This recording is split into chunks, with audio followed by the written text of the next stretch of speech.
We also saw the Luka-DeAndre Ayton connection for the first time last night. But JJ Redick has been focused on the other end of the floor. Ayton had 3 blocks and 2 steals, along with 8 of his 13 rebounds being on the defensive side of the ball here. They really did last year. They saw a drop-off in their interior defense after the Luka Doncic trade, and a big reason why they were moving on from Anthony Davis. There we go. We have some numbers here to show you, which saw the Lakers' blocks per game drop from nearly 5 to just under 4. So JJ Redick, he shares his new approach to the defensive side of the ball with our Tim Legler. Just talk about some of the things, I think, JJ, that you make a priority for your team. And we can let this play out because we're going to see multiple replays. Yeah. So we'll just let it play the first time, and then as we run it back, anywhere you want to stop it, point out what you want. Sure. I mean, look, so this was our sort of death line. You can stop it right here. And you see the physicality in that screen. Rui passing AD along to Austin. Austin meeting Anthony Davis, being physical with him on the roll. We talk all the time in isolation, particularly against guys that can knock down threes like Klay Thompson. We want to use that stick hand. Rui Hachimura is the best guy on our team using that stick hand in isolation. So he prevents the 3. And then look, we're a team defense. We didn't last year, we're not going to this year. We don't have lockdown defenders. So we rely on our help defense, we rely on our shift presentation. And Doe gets a little bit out of position here and gets beat on this stampede cut from Najee Marshall, but we've got a rim collision. You know, you've got verticality, you can block a shot or you can take a charge.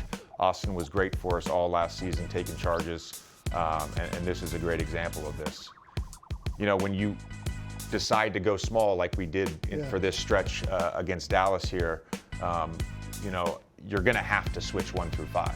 And so you're going to naturally end up with some mismatches, and you're going to inevitably have a smaller player at the rim.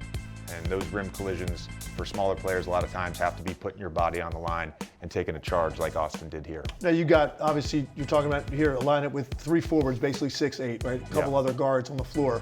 Now it might look a little different for you defensively. If you got a DeAndre Ayton on the floor, if you got a Jackson Hayes on the floor, you're talking about playing more centers than you have maybe a year ago. So how are you going to have to adjust with some of the things you're going to prioritize defensively? I think it's just simplifying things, to be honest with you, Tim.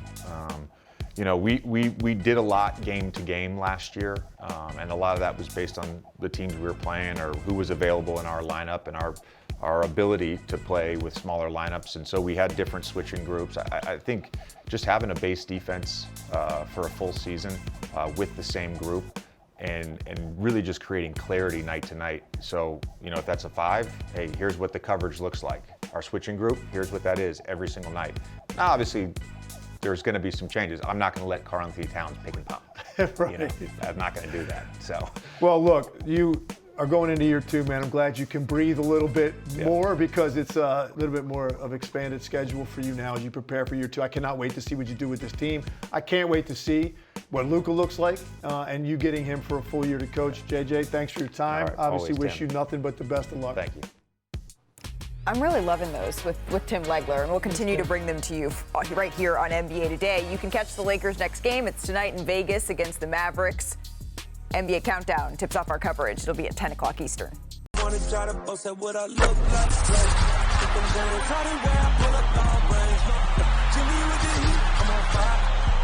It's NBA,